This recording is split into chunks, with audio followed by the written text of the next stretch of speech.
everyone. Welcome to Say Smut, a literary podcast for readers and non-readers. Thank you so much for coming by today. That is Sarah, and she loves books. And that is Hope. She loves talking to me about books. And surprise, I'm not going to break down the plot of some pretty wild books today to Hope, who has not read them. Instead, Hope, who do we have here? I'm so excited. Today we are joined by a very special guest and the first author who's ever come onto this podcast. So thank you for that. Desirée M, Niccoli, which rhymes with cannoli. Thank you so much for being on our podcast. I love that you picked that up. No, we both worked in journalism. I do on-air interviews, and so I'm so nervous all the time of saying people's names wrong. So the spelling or how to say your name being in your bio was so helpful.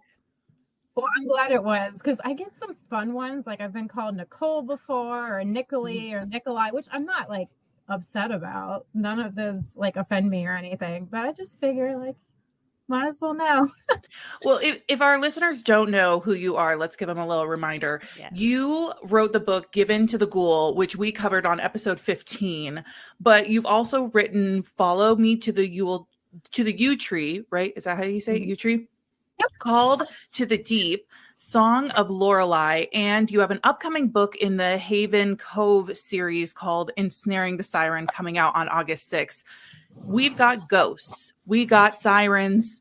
Why are you interested in the supernatural romance section of our libraries? I grew up just being fascinated with the supernatural, with the horror genre. Like I was raised on like Scooby-Doo. Also watched some horror movies at like way too young. My dad was really into like Jaws and Jurassic Park. My mom loves Jaws. Yep. So like instead of, people eating sharks, I was like, well, what if they were mermaids? What if they were eating out sharks? No, I'm just kidding. What if I'm they sorry. were in love? Okay, well, let's get into Given to the Ghoul, because that's the one that we have covered very closely. What inspired you into the ghoul category? Because I'm going to be honest, walking into that, if you listen to the podcast, we didn't really know what a ghoul was properly. Yeah, no, that's fair. That's fair. So when I wrote Given to the Ghoul, it was at a time when like monster romance was just having its big resurgence. And I'd also had just finished writing about the Vicious Mermaids. So the first 2 books of the Haven Cove series. And to be honest with you, I was really sick of writing about water. And I was like, oh, let's set this book in a desert. There will not be water.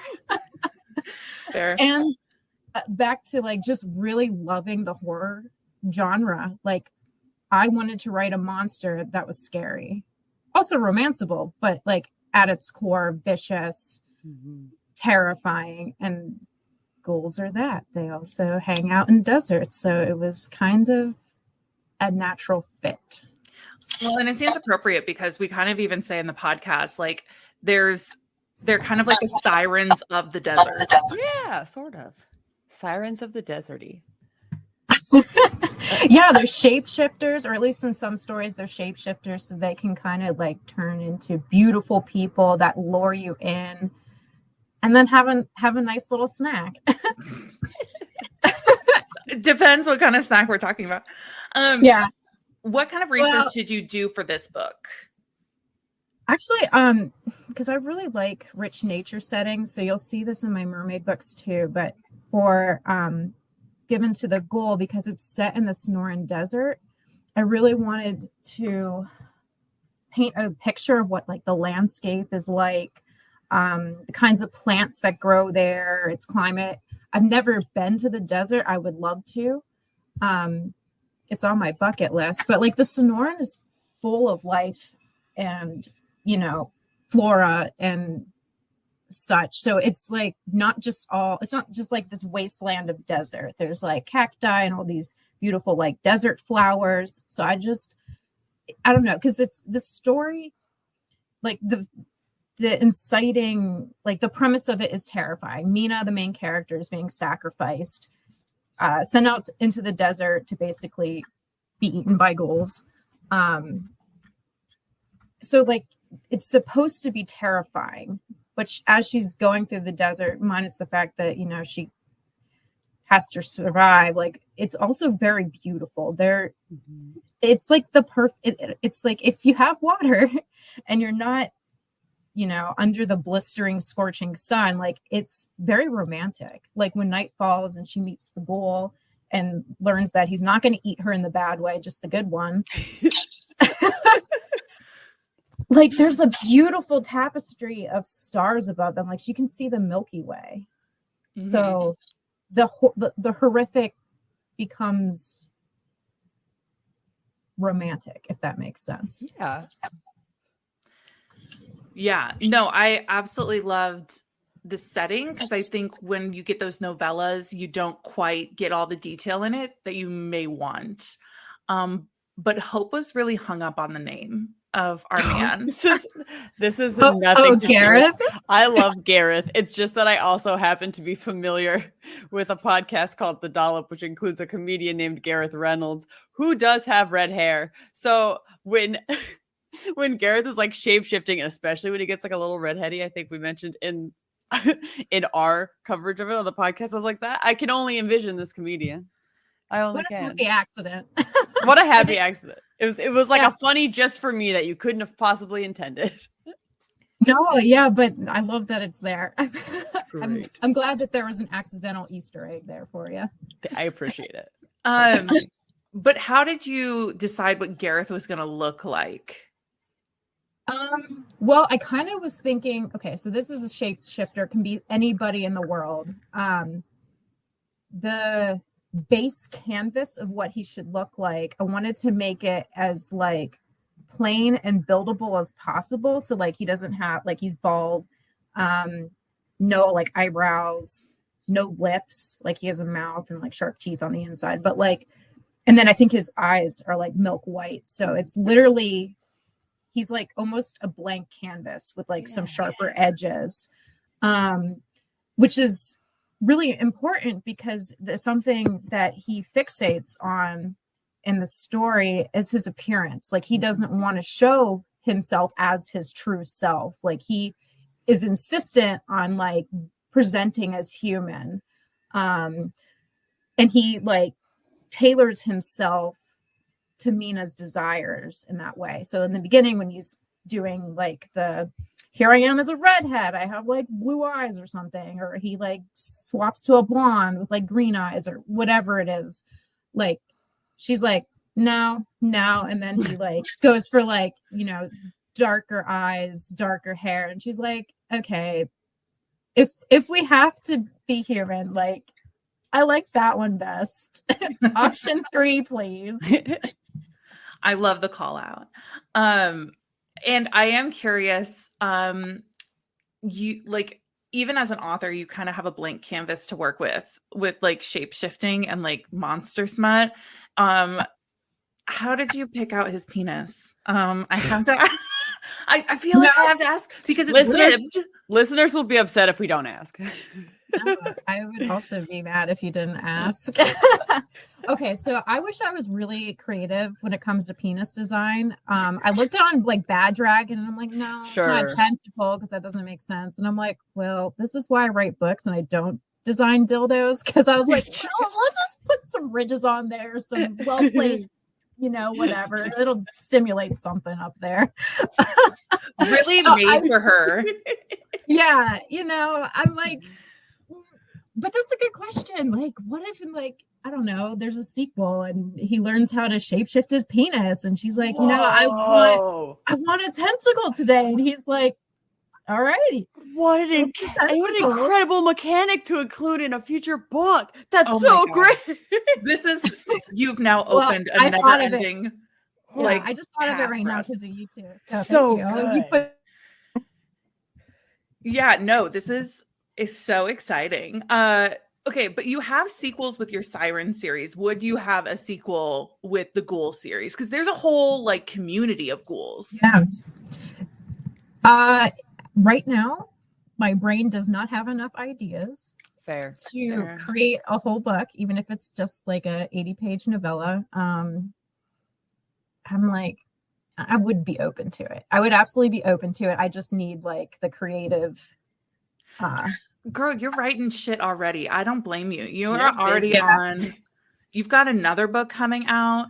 Can you tell us a little bit about, okay, it's what got us connected on the internet, which is a video that did a little damage on Instagram. We have to talk about the sandwich scene. Okay. Yeah. I'm Which prepared. is the most it's the most turmoil that Hope and I have ever had on this podcast, which is she thinks it's ridiculous that he was carrying a sandwich in this backpack. I don't think it was ridiculous. It is not that it's ridiculous that he would have a sandwich. It just felt like the worst kind of sandwich to have, given it was the desert and she had just drank all of her water. So at the time, there wasn't a whole lot of water. And I just think of when I eat a peanut butter sandwich, it's got so much peanut butter, and that might be a personal problem. But I would just stick up your mouth with so much peanut butter. And the thing you're going to want most is anything to drink, and it's so hot. But having snacks in general made a lot of sense, because we also talked about all the stuff that Mina might have gotten at REI before she went out in the desert in the first place. So tell us a little bit about that. Yeah. Okay, so for context, for anybody who hasn't read Given to the Ghoul, she's been kicked out of town, literally like sacrificed, very lottery style kind of situation. The townspeople are messed up. They think that like if they sacrifice a person, the rest of them won't get eaten, kind of thing. The ghouls are like, we don't want to hang out with, like, what are you doing? Why are you throwing like people into our desert? Like, stop sending us people. Yeah, so like, I mean, they like invented a threat that doesn't even exist, which is just hilarious to me. But anyway, so like they take away all of Mina's stuff. They're like, yeah, you can have a canteen of water and sunscreen, because like we can't charboil the ghouls' dinner or whatever. So she's like wandering the desert. She well, I shouldn't say wandering. She's trying to make a beeline to the next town over, which is like 60 miles. So she's like in a rough situation. So she hasn't had food all day. She's drank all her water, because believe it or not, you're not supposed to ration your water. If I understand it correctly, the theory or like the idea behind that is you want to put yourself in as strong possible for as long as possible. So it's better to be hydrated like 30% of the time rather than dehydrated 100% of the time. So she's drank all her water, and then she kind of like makes a plan of like, well, maybe I'll die tonight. That'll suck, but I'm going to try and like travel by night or whatever. So like she's thirsty, but when Gareth arrives, he has like a canteen of water. So he gives that to her. There's also the peanut butter and jelly. There's jelly. There's jelly. Okay. It's not just It's better with jelly. I have no problem with it if there's jelly to cut the peanut butter. Yeah. So there's jelly too. Why that sandwich? Well, she needs protein and healthy fats. And okay. I've created you. You want to put yourself in a strong position as possible. Oh my God, my foot is like snooping on me. Oh my gosh. What is it doing? The internet is even like trolling you. Look, Desiree, I'm completely on your side with this. It is only the internet and apparently Hope who is disbelieving of this peanut butter jelly sandwich. I was never not on your side. Look, we're all on Nina's side. As long as she's fed and happy and not dying, it's a good day. Another thing too, my editor was like, well, you're really gonna make them smooch after eating a ham and cheese? Like, do them both a favor and pick a food that's both salty and sweet. So that's how we ended up on that. Also, it's just like a really quick, easy sandwich to make. And the fact that like on like, I don't know, every decade this wacko town like sends people out into the desert. Like the ghouls anticipate that, okay, it's that time of year. They're gonna send this poor person out into the desert. So like it's Gareth's duty to go out into the desert and go like be the welcome committee. Because so he's prepared. That. He brought the water, he brought a sandwich. He's like, you need a jacket, we'll get you warm. Come on, let's go. Okay. Everything's great. Yeah, here's my follow-up question. It was instant love for him. I mean, like he immediately, unless I'm wrong, he immediately was like, I'm not going to let you die. Like, and I'm here for you and ready to dick you down within 30 minutes of meeting you. Yeah, exactly. Yeah. Well, actually, okay. Well, I would consider it insta lust rather than love, but they do kind of like bond really quickly. I mean, near death situations kind of do that. Not that his life's threatened, but I mean, but for her, she's like, I may have died today. Carpe diem. Yeah. Seize the gold YOLO. yeah, YOLO. Seize the Ghoul dick. Another video that went that performed extremely well, because I think people got interested in it, was on TikTok when we asked. She mentions having an IUD. We're all about safe sex. We are all about communication and consent with partners. But then we got in the conversation of, would an IUD work against ghoul sperm? Or how are ghouls created in your world? That, like, does she need the IUD? What are we doing? Well, let's put it this way. If we're worried about the IUD, what's happening to her pussy? Like, is that semen like corrosive? Is that the question? No, I hadn't thought of it that way. I think it's not. Okay, so you might have to clarify for me. No, I think it is more a question of it backs up. So it is good to have the IUD, and I love declaring birth control at the top. Just a conversation you should always have. Is it possible that she could have gotten pregnant with a little baby ghoul? Do ghouls have viable sperm to make ghoul babies? If not, how does I know? So that's what we thought. So at first we were like, maybe no, because undead. But then we were like, there's a whole community. I don't know how baby ghouls are made. Yeah, fair. That's a good point too. Yeah. Or, yeah. Because I mean, this man goes to town on her for days. I mean, yeah. I just want to know if the IUD is even viable. I just like how it was mentioned in the book. So then it made me, and I thought, well, I didn't see any like pregnancy trope warnings or anything like that. So I'm thinking there cannot be a baby ghoul coming down the line. But I was like, so then I'm thinking, does Desiree have a plan here that I do not know about at this point in the 70-page book? No. Is that the spin-off book? I just honestly, I was just like, okay, sometimes with authors, they write a story and like what you get in the book is the tip of the iceberg. With me, like what you see is what you get. So amazing. Sometimes. So I hadn't thought of that. I kind of was just like, yeah, she's using birth control. It's going to work. I didn't think too deeply about it. And also, I don't know why my brain went to corrosive semen. I was just like so confused. I think I'm just too entrenched in the horror genre sometimes. Like, no, I love this. We've brainstormed so many accidental, really good ideas for later. No, I do love that. You should also know that we just came off last week's episode where we did a marshmallow smut book. So it was marshmallow fluff going into her vagina, which also that was a whole conversation. I was a little more worried about that one myself. We were worried about the yeast infection that would come from something like that. No, let's switch gears because we have a segment at the very end where we say, what is your biggest like say smut moment? Like, what was the moment that you were like, wow, I can't believe that happened? Have you written any scenes that you look back on any of your books that you look back on and you're like, I can't believe I wrote that in black and white? Okay, let me think about this. What is the most bonkers thing I've written? Okay, well, the first thing that comes to mind, and it might not be this like the most say smut, but in the upcoming book that I have for the Haven Cove series, Ensnaring the Siren, I wrote a scuba bang. No one heard, because this is an audio medium, that both Hope and I's jaw just dropped.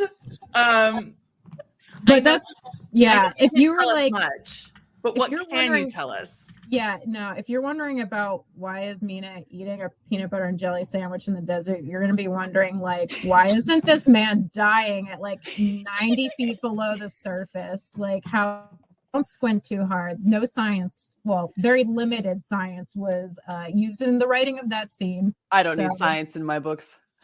Yeah, no, it's so weird where I'm like, okay, there's some marine science happening in the story, but then like the moment I'm like, no, I just need a gratuitous scuba bang. We don't care about science now.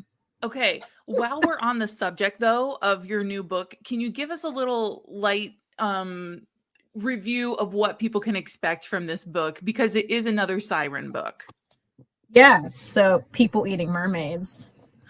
Eating mermaids? Oh, that's actually a really good distinction, because in Called to the Deep, the first book, it was people eating mermaids. So mermaids that eat people, but in Ensnaring the Siren, there are people eating people eating mermaids.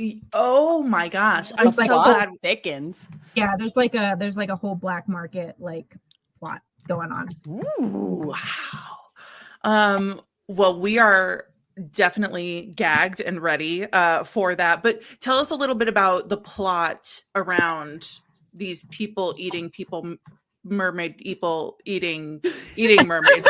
Yeah, what a tongue twister. There's so many things happening. What can people expect? What kind of a plot line? Any tropes we can look forward to? Oh, yeah. Okay, I can get into that. So this book is what I like to call, or it has what my favorite kind of meat cute, which is meat spelled with an A. She really is taking the eating literally. You know what? I go back to Jurassic Park and Jaws. Like, I blame me watching this and like the single digits. Like, I was probably 6 years old when I was watching these movies with my dad. So like it stuck in my brain. I love it. So people eating ghouls, people eating mermaids, it just, there's a threat. But anyway, so what is a meat cute with an A? Yeah. So this Ensnaring the Siren, it opens up with a rescue swimmer going to save some fishermen, but the female main character, who's a vicious siren / mermaid, she's yanking these guys under and devouring them. So the rescue swimmer that was sent to save them is like, what the fuck is happening? But she leaves him alive. She can distinguish him from the rest of the fishermen, and she tells him that her kind are being hunted to extinction, and she needs his help to save them. Amazing. So is this a little enemies to lovers? Yeah, a little bit. I don't kind of hesitate to just actually call it an enemies to lovers, because I know that readers have very like what that means to readers is different for everybody, I guess. So like there's definitely some like, butting heads, some good banter and arguing, and yeah, I mean, I would say it has some enemies to lovers vibes, but up to the reader whether they agree or not. Any other tropes that people could look out for? Touch them and die, fish out of water, both literally and figuratively. Nice. Lots of sass. Yeah. Love that. Is there, so you've talked about a couple of your books now. I want to talk about the yew tree one, right? Because that's the other one I keep seeing your promotion for, and it has me wanting to read it desperately. Oh, beautiful. Isn't that 5/5 cover? 5 out of 5 cover we love. Tell us a little bit about that one. What's the synopsis there? So a woman foretells the death of the man she's fated to love and must defy death itself to save him. Oh. And I could, but I'm not going to say what she is. But just know that even though I like categorize this as historical romantasy, like all my stories have a supernatural element to them. Okay. How long is the book? Is there a lot of spice? What can we expect? It's like 60-ish pages. Yeah, there's a lot of spice. Like, don't be deceived by this cover, which is very cute and sweet and wholesome. Like, there's definitely big, heavy emotions in the book, but yeah, they go to Bangtown. Amazing. 3 times. 3 times in 60 pages. It's like the Olympics. Yeah. 3 times in Bangtown. 3 times. Also, it has ulcerative colitis rep, which is something that I have, and it was my first time ever writing it into a book Cool. and That's into amazing. a character. That's amazing. Popping off to maybe some other books. Who are some of your other favorite authors, other favorite books that you like to read? Oh my gosh, I love monster romance. I really admire like Tiffany Roberts, Lillian Lark, RM Virtues. I also really like Harley LaRue. They write like a nice blend, even though technically I think their books are demon romances. Like there's such decadent like horror. It's like the epitome of like the horror genre and the romance genre kissed. Yeah. And I love that. So what are you reading right now? I'm actually reading an arc by C.W. Rose. The title of the book is Ocean Song. It is an Asian retelling of like The Little Mermaid, but meets a Romeo and Juliet style plot. Fun. Well, Hope, do you have any more pressing questions before we ask her what like readers can expect from her? Because I feel like we have hit almost every question we had in our podcast of all the logistics. Yes. I have one critically important question, which is that I wanted to know how Padre Epern and Puma Thurman were doing. They're amazing. Actually, Padre was hanging out with us in the periphery. Yes. Oh, now she's over there by the steps. So like she's still hanging out. It was hilarious when I read your bio because I definitely did not pick up on the pun immediately. I did. It took Hope laughing at it for me to understand what was going on. No, that's wonderful. Before we wrap up the episode, I want to ask from you, is there anything, I mean, we've talked about, your upcoming 3rd book in your Haven Cove series, Ensnaring the Siren. Do you have any other big plugs that readers can anticipate from you? Yeah, so actually, February of 2025, I've got a book coming out through Harlequin's Carina imprint. It's titled Untethering Darkness, and it is my second true monster romance. Plenty of spice, plenty of darkness. It's also probably the most like evenly balanced horror meets romance book that I've read, even after the Ghouls and the Mermaids. Like the characters in this book are delightfully unhinged and vicious. Amazing. I am so excited. Desiree, thank you so much for coming on to the podcast today. We are so delighted to have you as our first author. And if anybody wants to get more updates from you, where can they find you on social media? I'm on Instagram at author_DM Niccoli. Awesome. Amazing. Well, thank you so much for joining us today, and we hope you all stay smutty. Yes. Don't forget to carpe ghoul dick whenever you can. Seize the gold dick. Goodbye. Bye.